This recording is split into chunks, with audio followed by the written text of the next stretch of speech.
when you're going to apply for these shows and have interviews with casting producers, whoever you are as an individual and a person, be exactly true to who you are, okay? Because when you're in those games, my personal opinion is they just are not looking for someone that's just going to stay silent throughout the entire game and just make the top 10. Just be exactly who you are. Come authentic, come real. And even though you may make some enemies along the way, you'll make a lot more friends for being true to who you are. What is poppin', y'all? We are back with another episode of the Squid Game Aftermath Podcast Season 2, where I, DeAndre from Season 1, go through with the contestants of Season 2, Squid Game The Challenge, to see how their game went, what they were going through, and what really went down in the games. Today, I got a very special guest. This man was taking control. He had a vice grip on the game. He wasn't letting go, and he was dominating station, and he was repping for the town, man. He was repping for the town as well. But I liked how he stood his ground and didn't let people walk over him. I wish I would have stood my ground a little bit more at certain times, so I can learn something from this player more than most, I would say, from the aspects of the game. And it's not about aggressiveness, it's about assertiveness. You're just assertive. It's just how you want to take it. But anyways, without further introduction, I'll introduce player 98, Matthew, in the building. Was popping. Going on, man? Thank you for having me. I appreciate it. I'm a fan of your work as well. You're always out there trying to get the inside scoop and talk to the most popular people, and I think that's what brought me here today. I appreciate that. Hey, he's right. Look, he's talking that talk. I like that. I like that. He is the most popular people. So I like that. So Matthew, it's great to have you. And we are filming this on Thanksgiving. So everybody back at home, happy Thanksgiving as well. Sagittarius, your birthday's coming up. Yeah, December 10th is gonna be my birthday. I'm getting older, but as you get older, you get wiser. If you can't use your body the same way, you can use your mind even better. So I do what I can. Thank you. Happy birthday to me. It's coming up soon. Hey, more wisdom. Happy birthday. Are you doing anything special for your birthday? Nah, we don't really plan anymore when it comes. We just have a little dinner and be blessed to have another year go by. Yeah, I like it. I don't do much for my birthday either. I'm kind of just like, I stopped counting. I don't even know what When's your birthday? my birthday was in November 15th, so it just happened. Scorpio. Yeah, so yeah, we just keep it moving, keep it right. And so From state to you're state.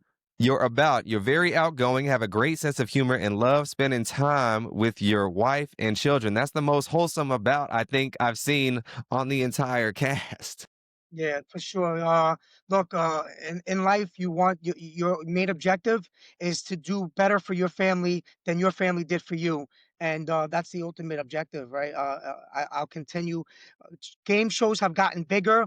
The grand prizes have expanded, and if I can just walk myself onto a set and play a game and have fun with it and walk away with a life-changing money, why wouldn't I do it? Yeah, facts. Exactly. You got to do it for the peoples. And if you have somebody to back you up and somebody you're doing it for, it makes it all that more it gives you all that more motivation to keep going and not just lay down on your sword like some folks. But, so that's excellent. So, Matthew, why did you decide to apply to Squid Game: The Challenge Season 2? And so I watched it. So I heard somebody talking about Squid Games and that there was a childhood game of red light, green light. I put it on, and next thing you know, people getting shot and getting killed. So I found it pretty intriguing and interesting. I watched it. I got hooked on it. And at the end, there was something on the bottom that said apply. And I was like, What am I applying for here? And I got more into it. So that it was a game, obviously not dying, but that the grand prize was $4.56 million, which even after taxes can be life changing money.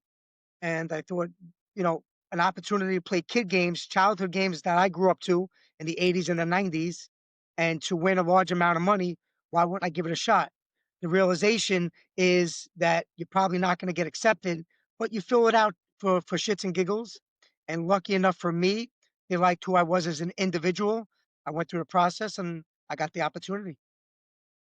Man, that's excellent. He said, I'm in it for the winning, and I think I could do this thing. Okay, it's pretty simple. So you went through the entire casting process. Was there anything unique, do you think, on your end on the casting process that might have been different than anyone else? Sure. So I was naturally able to sell them within like one sentence. So after I filled the application, They got back to me almost like a year later, and I remember I was sitting by a deli, and a casting producer called me up, and she told me who she was and what she was calling for. I forgot I even applied, and I asked her how she was doing, and she told me good. And I said, "How you feeling?" And she says, "Well, didn't you just ask me that? I don't understand the question." And I said, "Well, I want to know how you feel that you're the person solely responsible for putting through the winner through to the next round of casting producers." And she loved the confidence, and that shut the deal right there. That shut the doors right there. She said, "I love the confidence. I'm going to put you through to another casting producer. Keep the same type of energy." And I was able to do so. And they liked who I was as an individual. That's what it's really about, right? It's about being confident. They really don't want someone to come into the games and be a mute all the way through and then just make it to the top 10 and wonder why you didn't become a main character. With me, they knew exactly what they were going to get, and I gave it to them. I love it, man. Talk that talk. You telling the people what they really need to know because a lot of people they'll be like, well, just be yourself and be this and like, look, at the end of the day, yes, be yourself, but you got to be confident about it. You So, can't be treading the line back and forth. You got to put your foot down, put it in the mud, and let your presence be known, or yeah, else yeah. what we doing right now. Yeah, they don't wanna front, they want someone that's gonna be exactly authentic to who they really are. Facts, facts. Y'all at home, listen, I hope y'all taking notes and got your pen and pad out. So you go through the casting process, you get selected on the show. So congratulations on that. So it's your last night in Brooklyn before you get on the plane and head to London. Tell me how you feeling. Yeah, so in my mind, the hardest part is over, right? You got 100 to 200,000 applicants to select from, and I got selected. So now I just narrowed it down to 1 out of 455 other players. So I got reservations because I got ulcerative colitis. I have to eat like a certain routine meals a day to keep my stomach nice and copacetic, and I'm like, "Am I really gonna do this?" To me, there's no greater gift you can give one individual to another individual. The greatest gift you can give them is opportunity. And because I got the opportunity, I have to take it.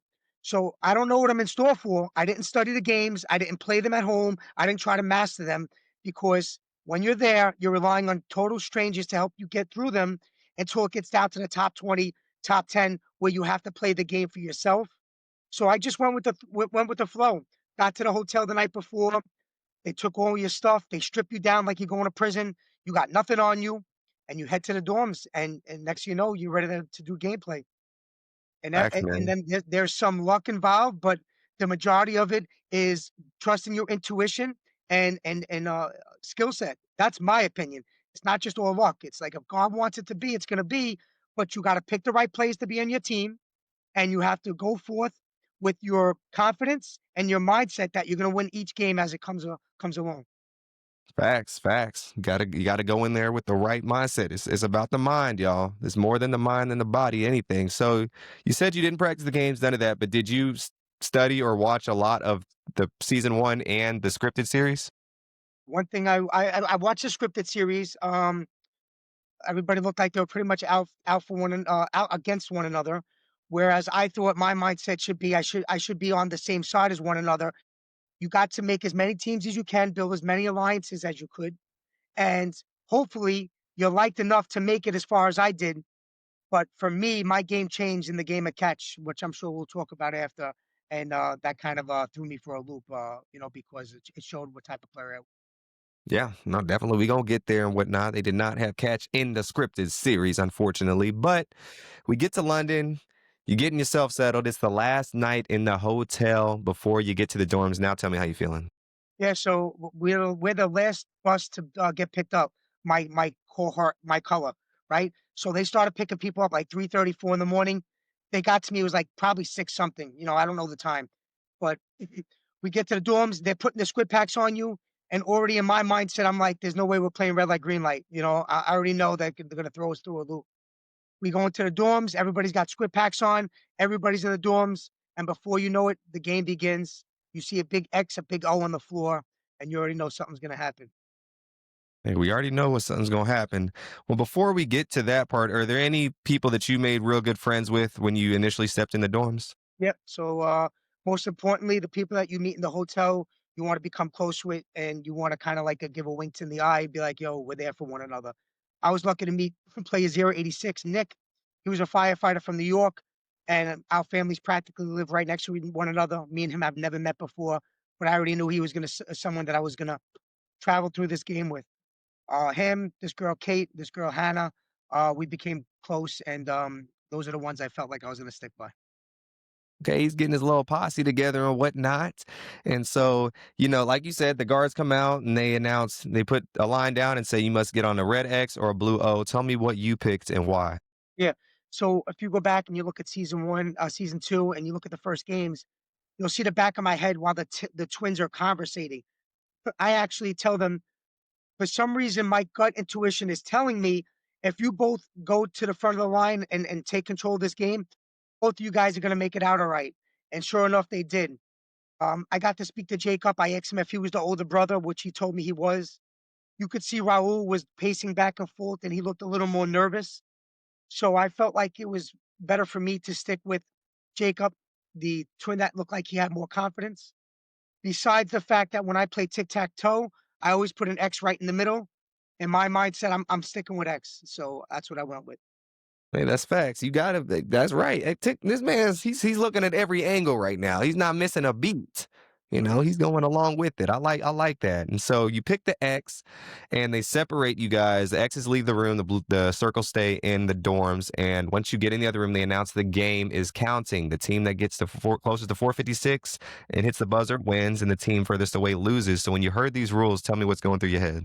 Simple, right? So just to backtrack a little bit, the X's didn't have enough people. The O's had too many. We needed a couple people more. Three people volunteered. Two of those were in a band. The two that volunteered came to our side. They're the main reason why we won it. They were musicians. When you think about counting, you want to do with CPR, someone that's good with math, numbers, and musicians that know how to stay with the beat. So we got the right people that took the front line of it. They started counting. We stayed calm. Jacob took control of the crowd to make sure we stay nice and easy, relaxed. And before you knew it, we got the game in control. And they got the game in control. Everybody was in line. The drum line was set. You got the horns, the flutes, the drums, everything ready to go. And you guys get through the game, you get started and whatnot. During this game, were you counting as well, or were you just kind of just trusting the people up front? I was counting in my mind, but after a while, I just stopped and I said, "Let nature take its course here." I think they were on point after about 100. I liked the rhythm that they were going with. They had people backing up the main guy counting. Um, I felt very, very comfortable and confident that we were right on the right side. So as this is going on, after it's over, they put on the screen the O's. The O's are looking at us, and they're singing "Oh, oh, oh, oh, oh, oh," and I knew the how they were acting. I was like, "Oh, this is gonna make for great TV. That they're all just gonna end up falling down and dying." And sure enough, they all got eliminated. Sure enough, they turned into the Falcons, and y'all were the Patriots, and it was a devastating blow to them. And 100%. they are eliminated. And congratulations, you made it past the first game. No sweat off your back. And so you get back into the dorms now. But now when you get back, you see 431 come back. How do you feel when he comes back? So in my mind, I'm thinking this is exactly how I thought it was going to play out. Here's the 20s coming back, but in my gut, I'm feeling this isn't too good because I just made a speech saying that 432, you may have lost your brother, but you gained a lot of brothers and sisters here, and now we got double whammy, double the trouble. So I'm trying to figure out why he's back and what's the motive behind it. Yeah, you're trying to figure out, you had an idea this was coming, but it actually happened. So you're like, I'm two on the mark right here. What's going on? Exactly. So they Yep. gets back and soon they're walking around and whatnot.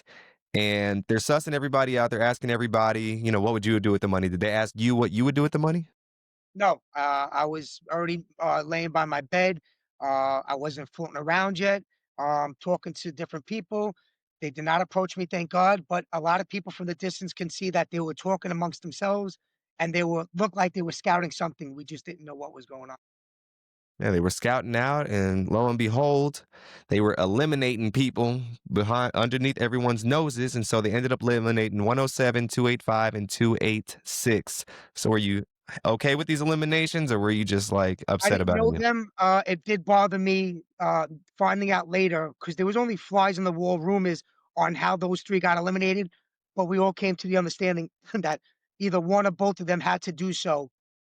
Mark even came close to getting eliminated, right? You saw him go over and he said he wanted a Star Wars wedding. Thank God he didn't go. But it kind of was bothersome, to know that they put themselves back in the game and they eliminated good, hard earned exes that deserve to have been there.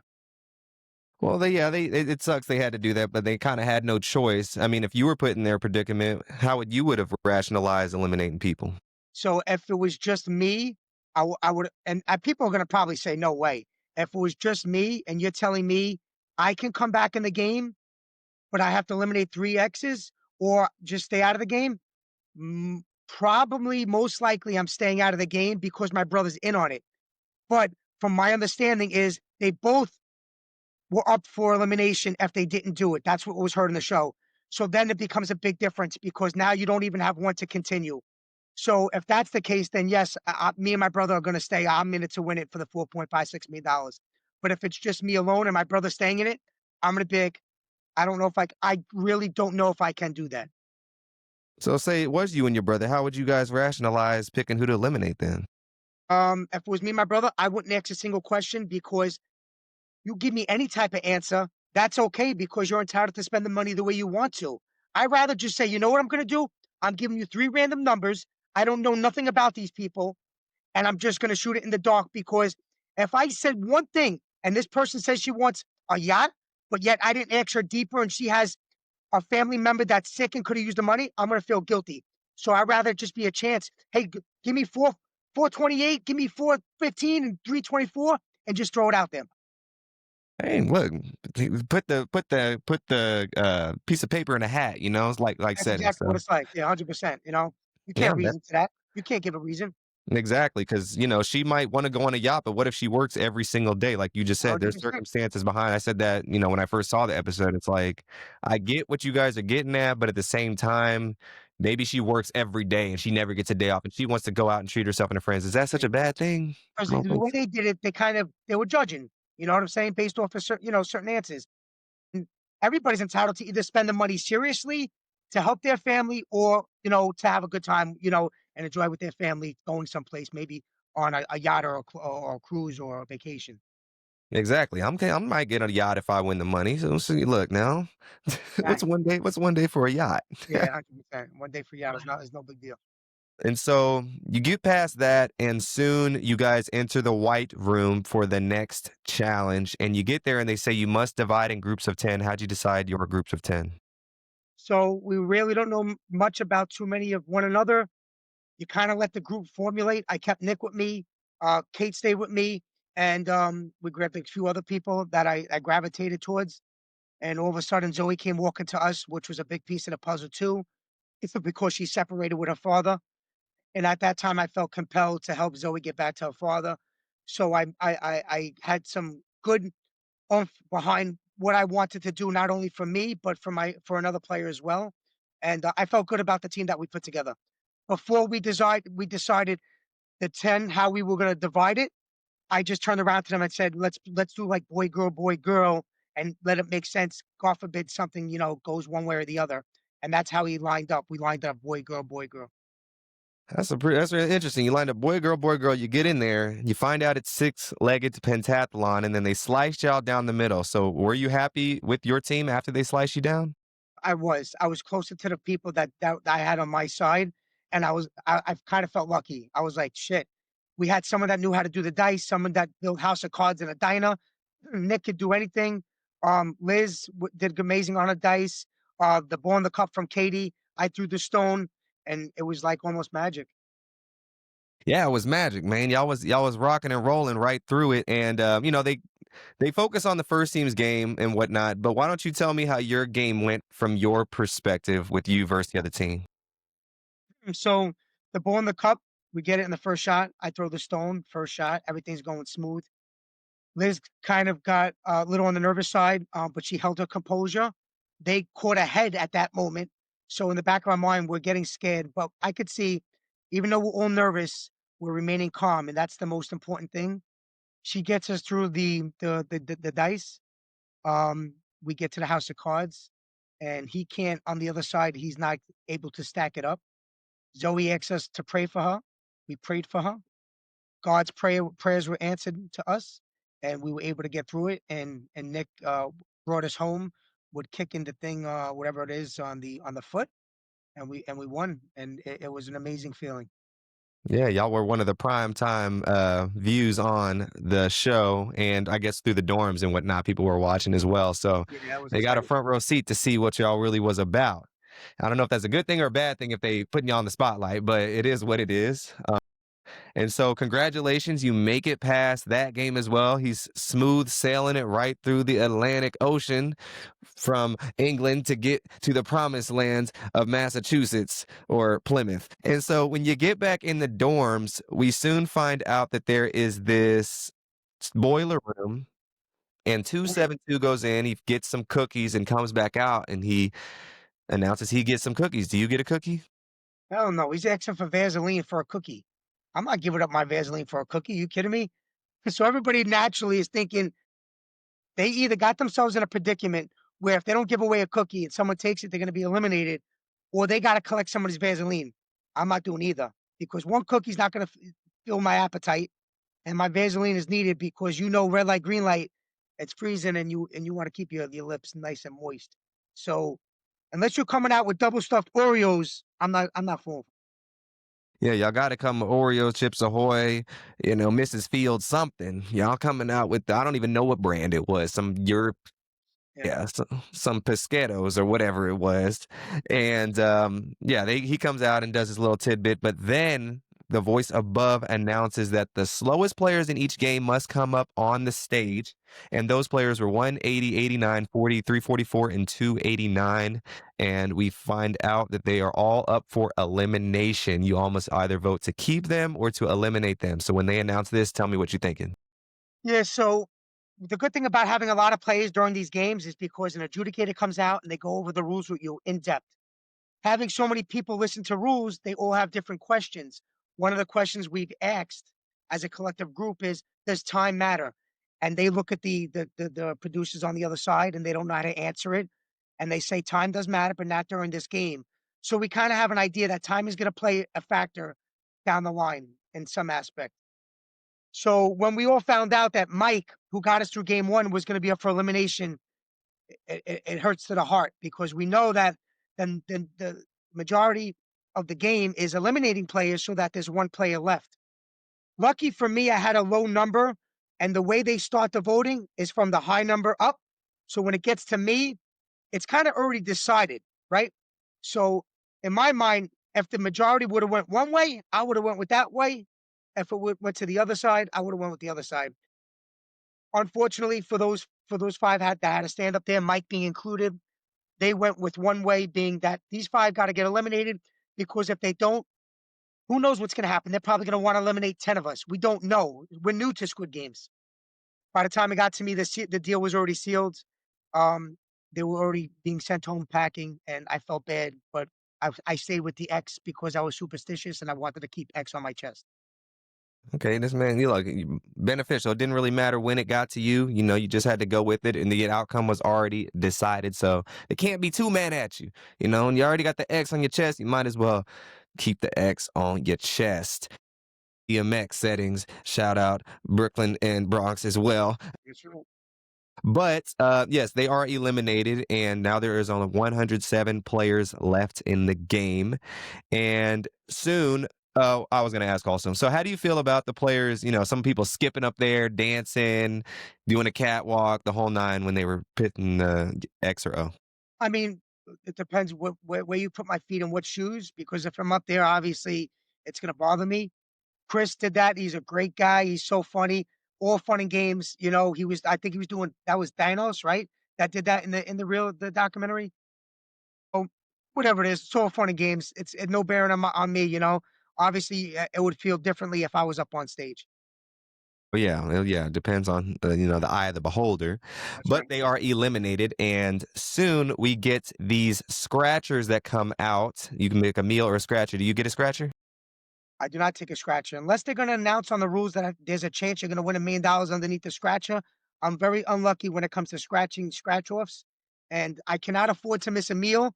So if I get a disadvantage and I don't eat, I'm probably going home to have some chicken. So I did not go for a scratcher. Hey, look now, I know I've had a few times growing up where I'm like, look, let me play these scratchers and try and get some money, and then I ain't got enough money to get some Subway on the way Right, home. So right. I don't play scratches either. I try and tell my mother not to play those anymore, but she does not listen to me. Yeah, And no. so, I'm trying to get that mega million, but they ain't gonna give us a million off these scratches. Unless y'all got a money prize, we ain't doing it. Yeah, unless it was Mr. Beast, it ain't happening.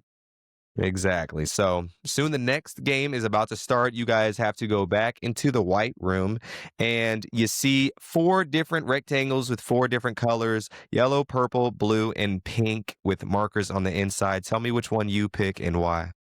My favorite color is blue. I know the lighting's off a little bit.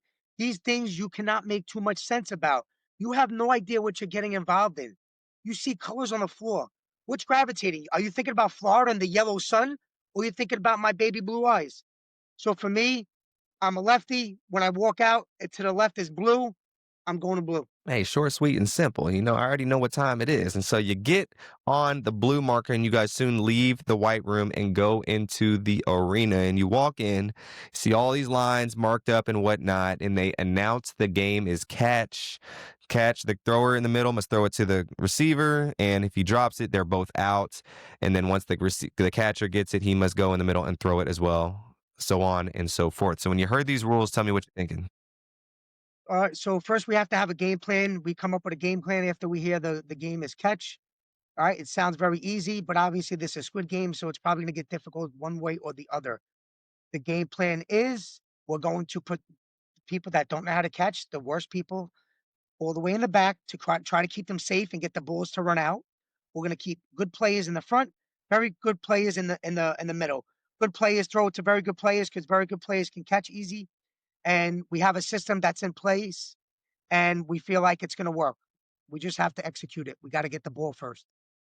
Simple, sweet. The quarterback, the offensive coordinator. You sounds like you guys were there, and then execute the play. It's pretty simple. We running a 1 yard dive down the middle on the goal line. Pretty simple. And so, but it's not that simple. We got some Russell Wilson action going on, not giving the ball to Marshawn Lynch eventually, and the twins start out, gives it to one another, and then there's some drama ensuing. So tell me Yeah. that moment So and how that played out from your perspective. everybody scrambled. We got an audible going on over here, right? So change of plans. Um, he made a suggestion that his brother 432 won the game for them in the beginning. So naturally, in his eyes, it should be fine for him to be the first thrower, and that he wants to stick next to his brother, and he wants to catch his brother's ball. So we let them slide and stay to the front. At the last minute, somebody suggested Vanessa, who was behind me, 017, let her be the first one in the circle. She's a female, and it should be easier for her. And we allow that. And thank God that we do, because the way that we determine who gets the ball first is going to be by who has the lowest number on the main circle. And we did. We had 017. So thank God now we got the ball in our court. She throws it to 432 Jacob. Jacob throws it to Raul. And as Raul starts to walk away from me, all of a sudden he says, I'm not going to throw you the ball. And I'm from New York. I get excited easily.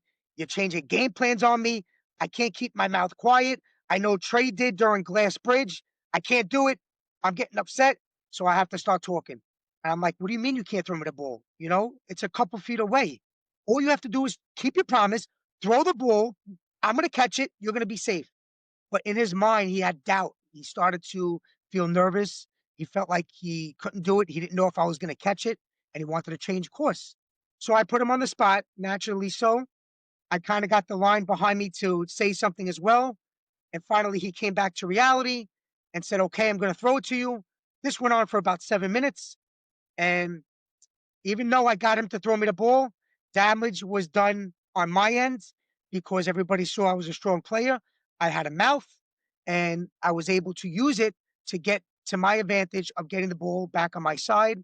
Yes, I could be annoying during game of catch, but I coach my son's baseball team, and that's how I amp them up. I open my mouth, I get them motivated and excited, and that did some damage to me during my game.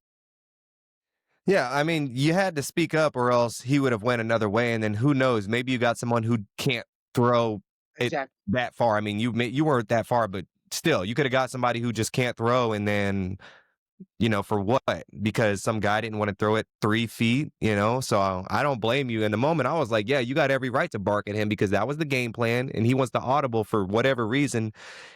Do you think that he thought you couldn't catch it or something? Like, what do you think his deal was? So I don't know. I just I think what happened was before the whole game started, I was saying, "Oh man, I'm gonna be a couple feet away. I hope I can catch this," but joking around. So even though it was a small joke, I kept saying, "You obviously know I'm joking. I'm 4 feet away. You saw in the dorms because we took socks and made a ball. We were throwing the ball from one side to the other side, catching every single one of them. I don't think that was the ultimate factor of it. I just think, as you heard him say, why wouldn't I throw it to this player? She is literally right next to me. But I'm like, if that was the case, then you should have never put yourself in the front and you should have never agreed to the plan. So, in all fairness, I don't think me joking around, was the ultimate factor in why he decided he couldn't do it. I just think he got nervous in the moment and he saw an easier option. And he even said out loud, me and my brother have a strategy. And that hurt him for saying that. No, definitely. I think that was a foolish move to abandon ship that quickly. I mean, the game just started, coach. Like, maybe if it was midway through the line, I can kind of see what you're talking about, but you just started and you're not far. I mean, do you really think that you're not gonna catch the ball? Like, come on now. Like, what are we doing here? I mean, that was really, I think, the nail in their coffin, and really just made people, they already had a target, and now it's even balloons, even more so because you can't even trust your own line. How Yeah. can you trust somebody anywhere else? And And and so, and the only regret in my entire game, if I had to change anything, it was being next to them when catch happened. Because if I can stay under the radar, but still give my fun personality, my whole game plan is gonna be would have been completely different. It's just that I had to open my mouth and I rubbed some people the wrong way, and that's what happens. yeah, unfortunately, that's kind of, put you on the map as well with them, and not any bad doing by your part. I'm pretty sure other people kind of had the same thought, but I always say it's about how the message is sent. And, you being from New York, people just hear that, and that, your tone, they could take it some type of way. New Yorkers just have a 100%. different type of tone about them, not being disrespectful, but just being just upfront and real. I mean, I've been in New York for 8 years. I'm not from New York, but I've been there 8 years, and I got that tone now. People think I'm cocky with an attitude. No, it's just I'm just being upfront with you. Yeah. It's 100% correct. I mean, that's just how it is. Um, and this is to take nothing away from them. They're great human beings. I enjoyed playing the game with them, but to my understanding, I believe that being young also plays a part in how you think about the game in Squid Games. When you're older, you kind of already know that. Look, I'm not here just for myself. I have to worry about the other players and doing the right thing morally, even if there's a chance that I could end up going home. So I have a feel in my mind, I feel like them being so young, it also played a big factor in it. Yeah, they lost themselves in the music the moment they want it. Yeah, And right. so the game continues. Eventually they throw it to you and whatnot. You throw it to the person behind you. Pretty simple and easy. You're like, easy, easy does it. And so the rest of the game, you chilling on the sidelines. For the rest of this game, what was like the most intriguing or interesting thing you took note of? Because I know you're very observant. What kind of were you noticing throughout the game? Well, for the twins, you could see their body language. They were tensed, so they already kind of knew, oh, how are we going to make up for this? Well, especially Raul. And I tried to tell him on the sidelines, later you're going to have to explain yourself and you're going to have to talk to the other players. Going forward, the big moments were Mark and Viper, and Dalton kind of tried to compare what I was doing to what he was doing, and that's the complete opposite. I didn't turn my back on anybody. Okay, I was upfront and honest about how I was feeling in the moment, and trying to amp up a player that was on my team and make him feel confident. Whereas Dalton didn't even want to accept a throw from a player that wanted to stay in the game. No comparison whatsoever. I don't know what he was thinking. He lost himself in the music that moment as well, and he was out the game. Once I saw him do that, I mean, it didn't Yeah, he matter already knew. what. It was over for him. And so if the game finishes up, so congratulations, you make it past that game. 74 players left, and soon we get a little excerpt from you. This is a little off topic, but we find out you're a Mets fan. Coach, what happened this season? Hey, listen. As far as the Mets or the Yankees, I don't know because they're both unsuccessful. The Mets, coach, they didn't make the playoffs. But the objective here, and I know you're a smart man, the objective, right? Like Squid Games, win $4.56 million, win the championship. So whether we make the playoffs or the Yankees make the playoffs and the Mets don't, the objective is to win the World Series, and we were both unsuccessful. With that being said, we did get Soto. You know, we're gonna make things right. We're gonna figure it out. Okay, they started off strong and then they Right? collapsed. I don't know It's what sad. happened, coach. I It's was sad. ready to go to Citi Field for the playoffs, but I I had to know. cancel those plans. I know. It's sad. It's sad. Well, the Mets collapsed quickly, but you were still in the game and in the running. And then also, with 74 players left, are you smelling the money yet? Or are you still kind of like there's a lot of too many people still? So now, realistically, you're starting to think about the good possibility because if you are anything like me, Super Bowl comes around, you got Super Bowl boxes, 1 out of 100 chances to win. And now I got only 1 out of 74 chances to win, right? Me being one of the 74. So now it becomes a reality that remain quiet, stay calm, try to build more friendships, and try to redeem yourself for how you were during catch. Facts, man. He's got some damage control to do. And so you guys get back, go to sleep, wake up, and you see this doll in the middle of the dorms. What are you thinking? And are you thinking about getting this doll? So my mindset is I probably want a piece of the doll because now I heard there's a vending machine and they got snacks in them and you need 10 coins to get it. So I had a good instinct, a good feeling about taking the little doll on the second try.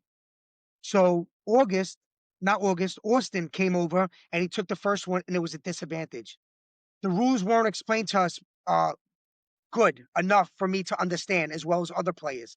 I thought after the sound, you could take it, and right after that, you could start opening it. So I actually opened the second one, thinking that I was allowed to. When I opened that, it was 10 coins, and I'm thinking, wow, I was right again. My intuition. I'm gonna go get some vending machine junk snacks, and I'm gonna share it with people, and I'm gonna make friends, and I'm gonna make a wrong right because I got upset in catch. Not that I was wrong, but I could try to redeem myself a little bit. But they came out and said that's not what the rules were. I opened up prematurely. They explained it. They took it and they changed it up. I didn't want anything to do with it after that. I had my intuition. I was correct. They took it from me. I don't want to do with it anymore. I had nothing to do with it. Personally. Okay, interesting, interesting. They skipped that part out for us. But so the ball keeps getting passed around to people getting treats and whatnot.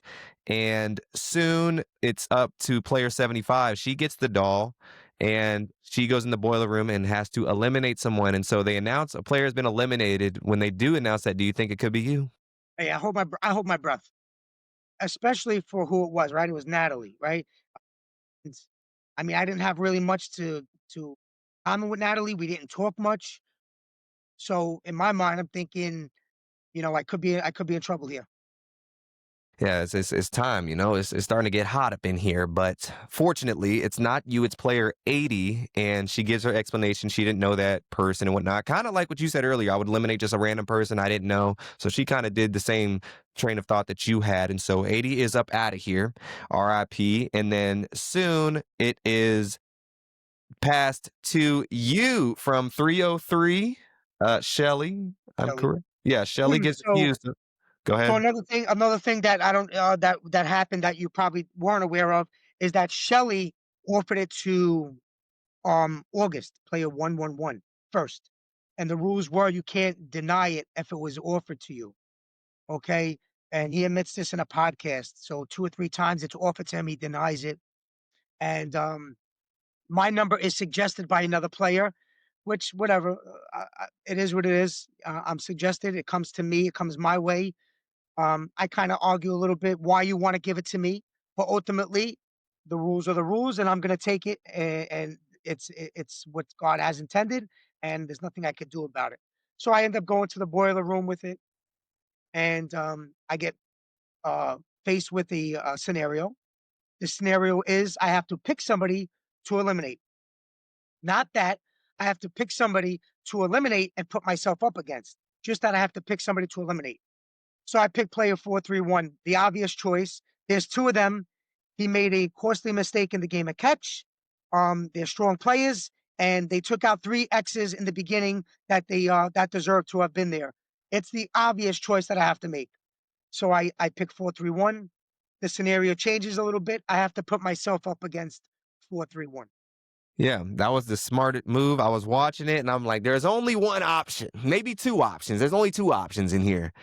And if you didn't pick them, I would have been like, it's over. It's Yep. all over. And you did the right thing. I was super happy. That was one of the most joyous moments I had watching the show.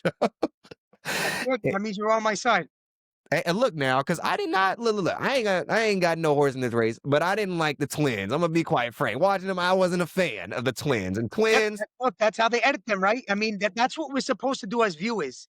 We gotta formulate an opinion about players, and they got, unfortunately, bad set of hands to be these players that everybody was gonna be like, "They're cute, but they're dangerous." yeah, they're like little Pomeranians. Oh, yeah, we know how they get. Exactly. Don't get too close. They're gonna bite your hand off, coach. And so that was the great decision. Perfect. And then you come out, so you make that decision, but you come out and you give this speech. Now, I've talked to a lot of people about this speech. Give me your perspective on this speech that you gave everybody.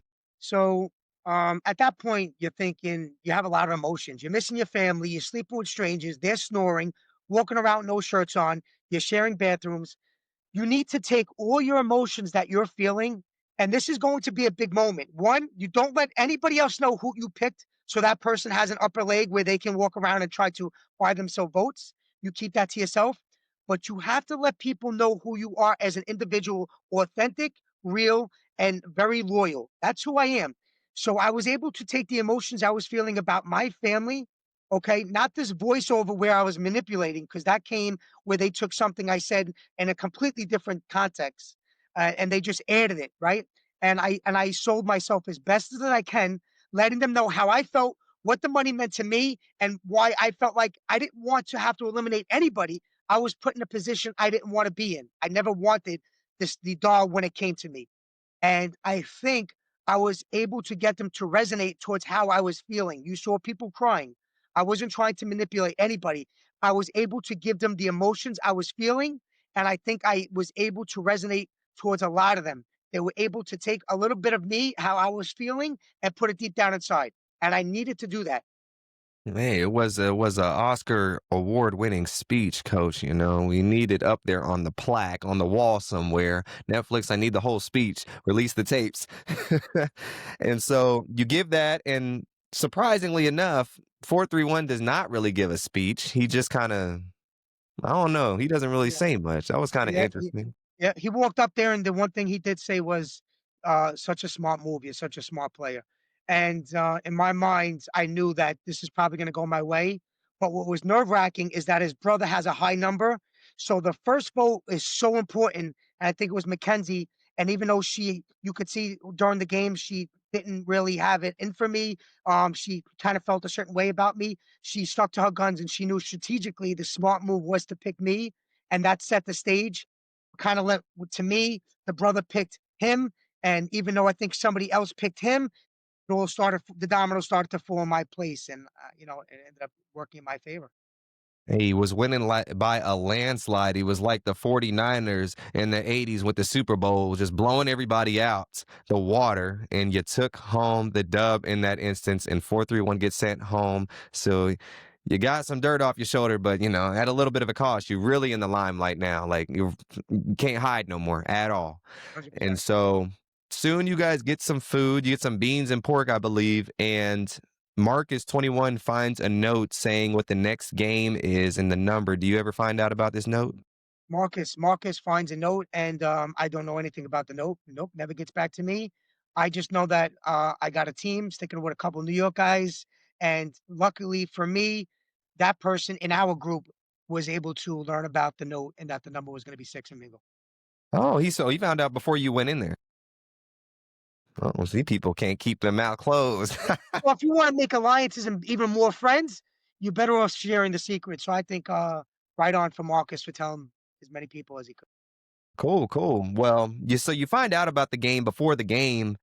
What was your and then you obviously get in there. What was your strategy going into Mingle?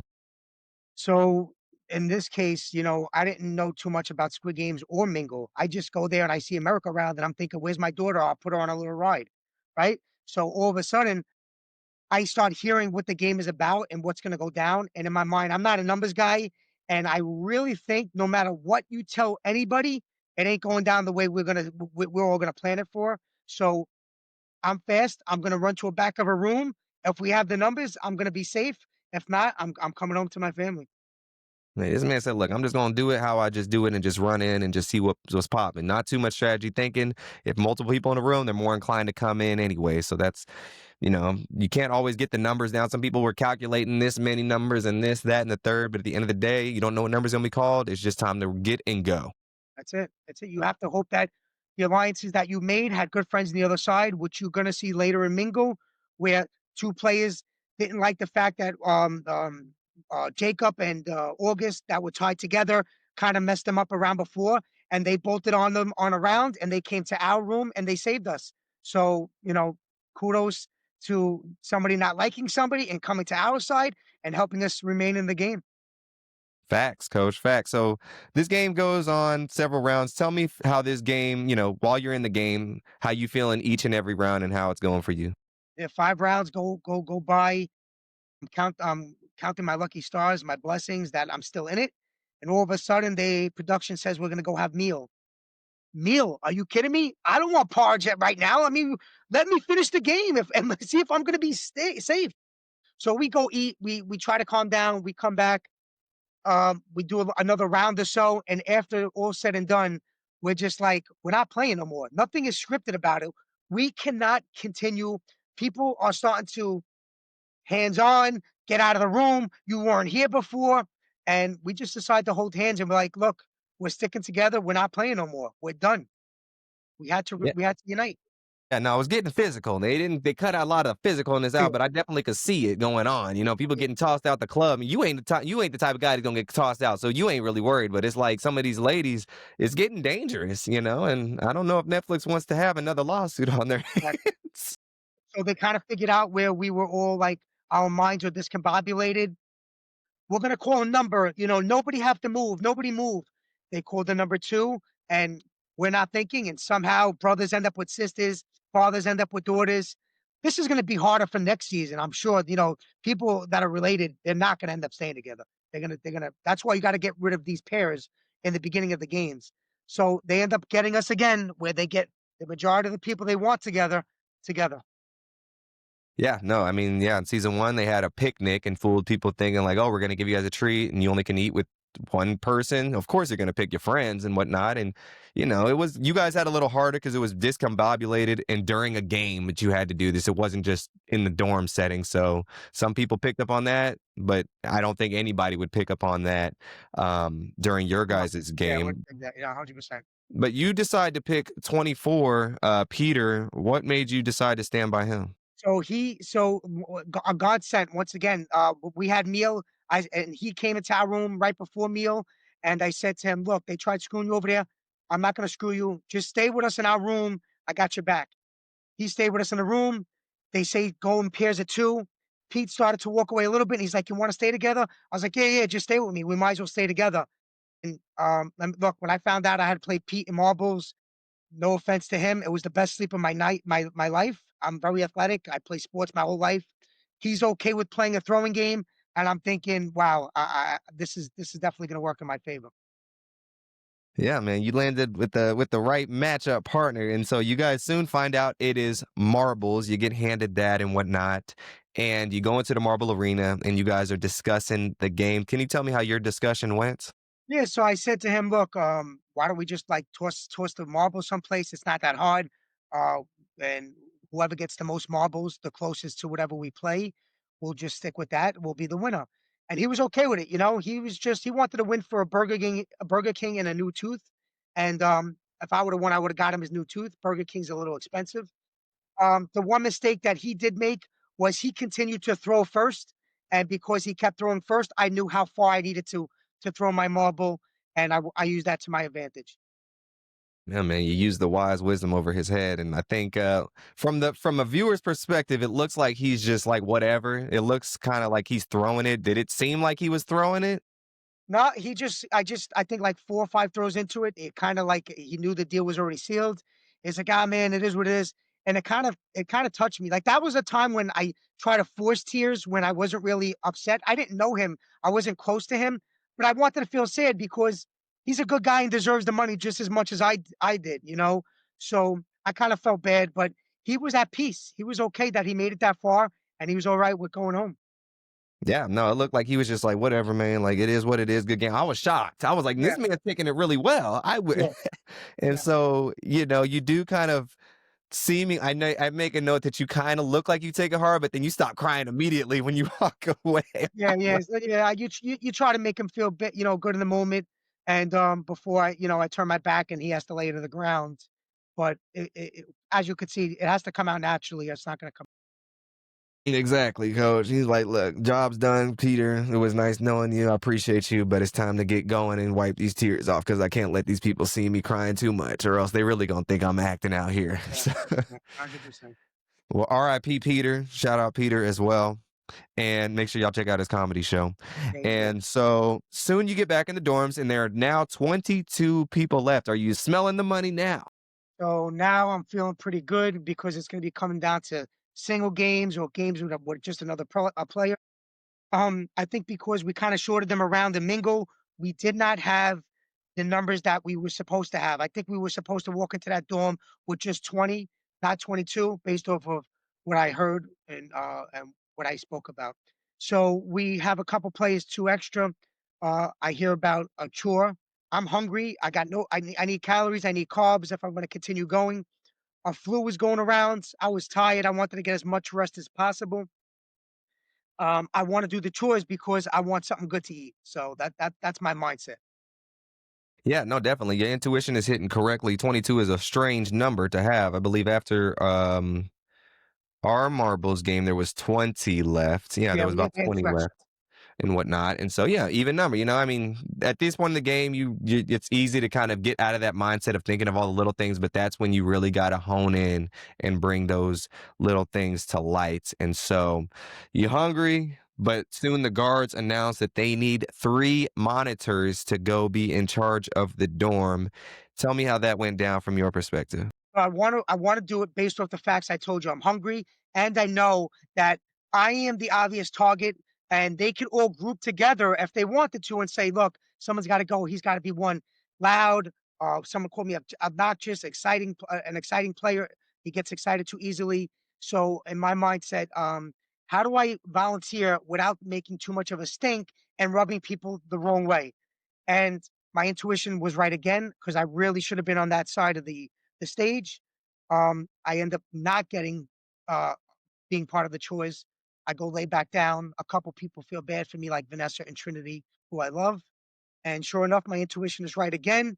I'm now being called to do chores with 2 other players I've never spoken to in my entire time in the dorm. And now all of a sudden, I'm going to do chores with them.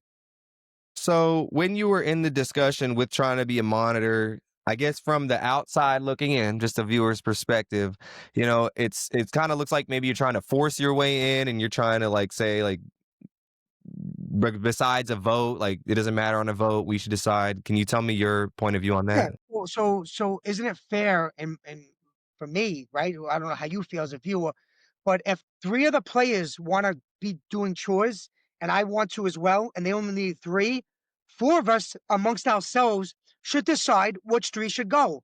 But you could see that I'm kinda getting teamed up against, right? They already made the decisions. They do not want me to be a part of it. So as much as I'm worried, I feel like they're worrying as well about what I might do being a leader. Did you think, since this didn't go your way and it was kind of put on Main Street, I mean, there's only 22 people left, so obviously everything's going to put on Main Street. But after what was happened, did you think maybe I gotta like take my pride out a little bit and go, do a little kiss ass maybe, or maybe, Yeah, make sure they're okay. I'm never the type, and they'll tell you that 1,000 times. You're not social enough, right? I'm not gonna go and try to make amends. Look, I wasn't feeling good. I'm laying my butt right back down to the bed, and if more challenges are coming my way, there's only one thing I could do.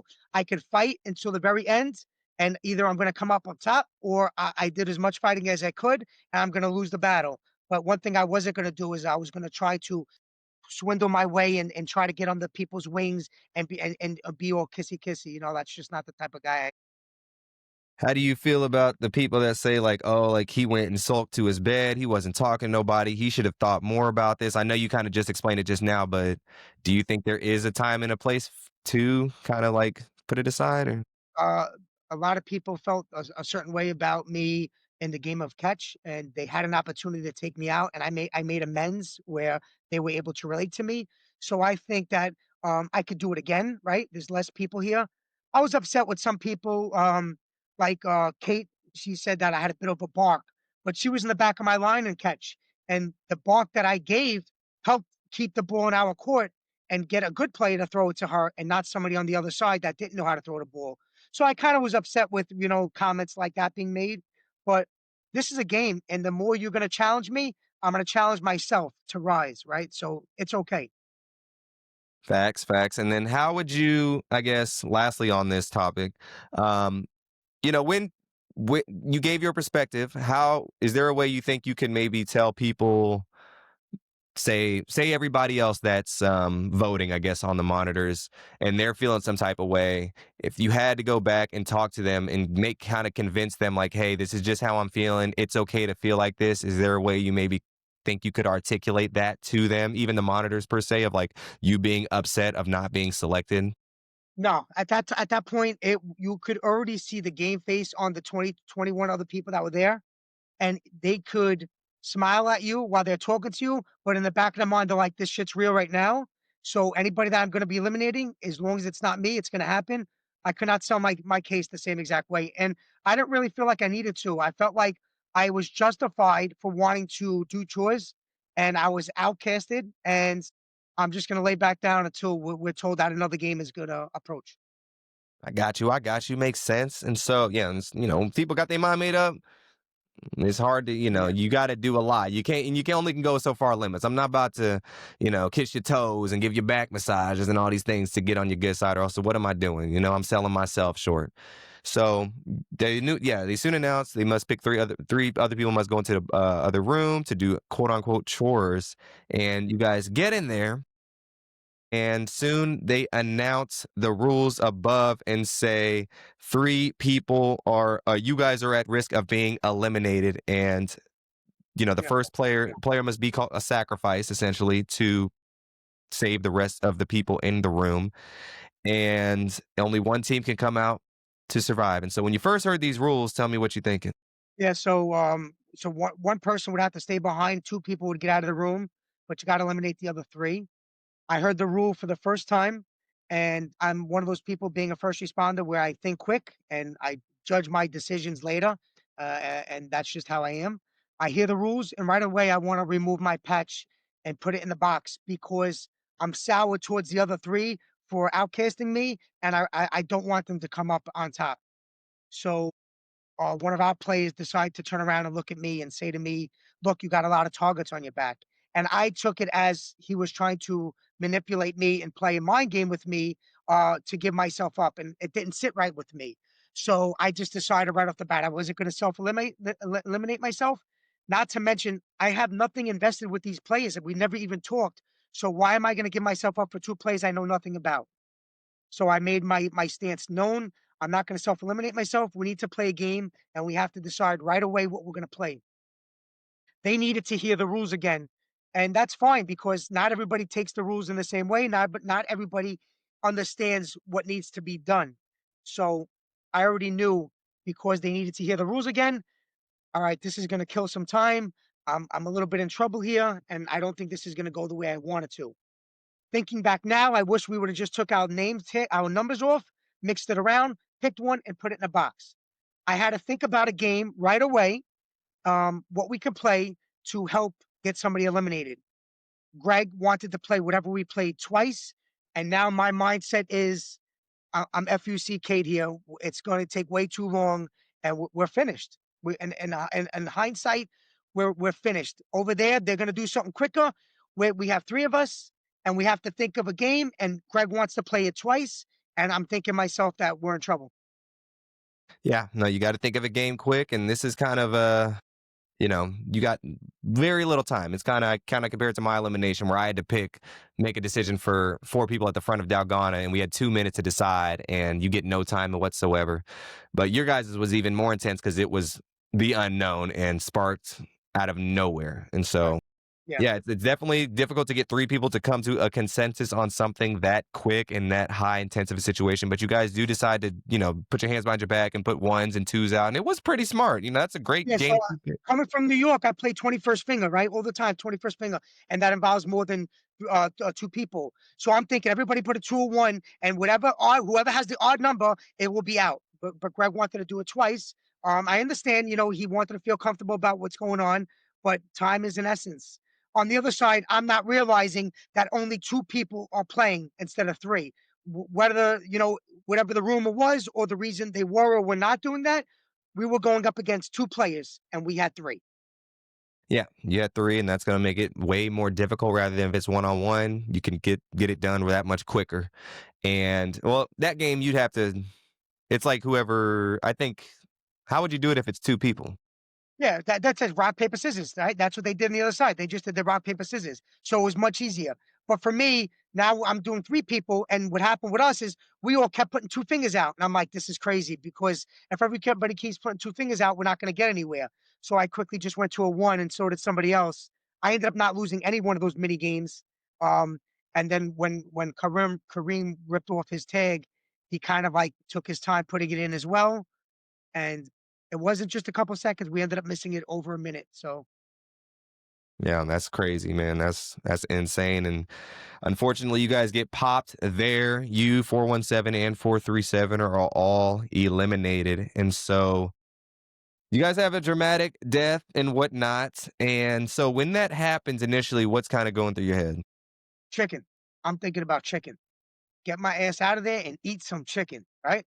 Besides that, you start thinking about everything that you went through from the application, leaving your family, how much they sacrificed for you to be there, and yet you feel calm knowing that your family is going to be proud of you, that you did your very best, that you lost with no fault of your own, and you start to feel good about the accomplishment that you made and how far you gotten. And you feel like it wasn't for nothing. And you start to realize that the money is not the most important thing. And going home to your family, your loved ones, is what really counts the most. Facts, man. You got to put things in perspective and whatnot. And it sucks. Is you got to compartmentalize everything, but you got to know what's really important. And you did amazing in the game as well. So congratulations for playing a game that's well remembered. I think you have probably you are the most one of the most memorable people from the show by far, and that speaks volumes in itself. And not for anything like bad either. Like Just you weren't myself. pulling some shenanigans in the game to make yourself hated or anything like that. It wasn't in that aspect. It was just you were standing 10 toes down and whatnot, but also being respectful to people at the same time. You That's weren't right. you weren't acting some type of way. Look, Like I want to say when you go on a game like Squid Games, you realize that coming away without winning the money, you make friends. I'm sure you speak to a lot of the people from season 1.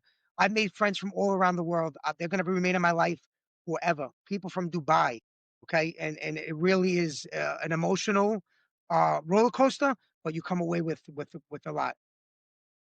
facts, facts, well said. And so when you get back to the hotel, tell me how you feeling.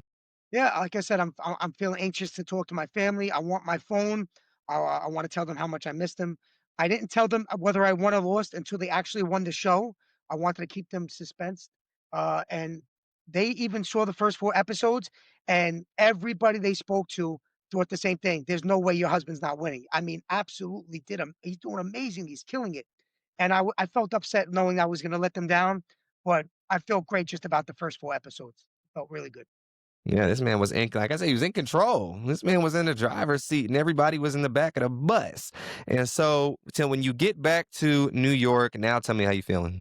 Yeah, man, just can't wait to hug my daughter, my son, my other daughter, my wife. I felt good, but I also felt the music of "The Eye of the Tiger" hit me over and over and over again. Something inside of me is just driven and compelled to get back out there and do everything I can to get on any type of game show I can to win the money. I feel like almost even though how difficult and hard it was, it almost felt easy, and I really, really wanna do it again. Hey, y'all heard him, coach. Netflix, Hulu, NBC, ABC, anybody, CBS, somebody get this man on. I need to see him back. Yeah, It's brother. like I would love to see you like in Big Brother. That would be amazing to watch. Amazing Race, Survivor, whatever you wanna do. Hey, look, we got to make it happen, y'all. I know y'all out there. I know who watching this video. Yeah, yeah. Well, cool. And then can you give me the biggest lesson or thing you learned and took away from being on Squid Game The Challenge season 2? So, when you're going to apply for these shows and have interviews with casting producers, whoever you are as an individual and a person, be exactly true to who you are. Okay? Because when you're in those games, my personal opinion is they just are not looking for someone that's just going to stay silent throughout the entire game and just make the top 10. Just be exactly who you are.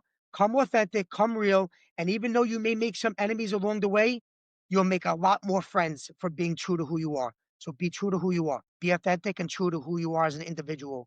The casting producers are looking for somebody, and whoever you are that they selected, be exactly who you were on that screen when you come into the games, because you'll get a lot further by being true and authentic to who you are rather than being fake and phony. I wish you Y'all guys the heard him. best of luck. Y'all heard him, man. Words of wisdom, man. Second time around. I love it. Well, Matthew, that was great. I'm glad we got to chat and hear your side of the story, and everything makes a lot more sense hearing from the horse's mouth. For the people who want to follow you and keep up with your journey, where can they find you at? We're Matt Matt_Lewis Louis 10, and you can find me on TikTok all over. Just put player 098. I'm sure you'll see a lot of memes. Y'all see a lot of them, man. Go check it out, man. Y'all check it out because I'm checking them out. Well, cool. Well, thank you again, Matthew, for joining me on this lovely Thanksgiving day. I hope you have a happy Thanksgiving with you and Same your spirit, brother. family as well. Thank you for having And me. everyone else out there. And for people back at home, thank y'all for tuning in, watching, listening. Till next time, y'all, peace, blessings, deuces, and have a great rest of your day. Thank you. Have a good one.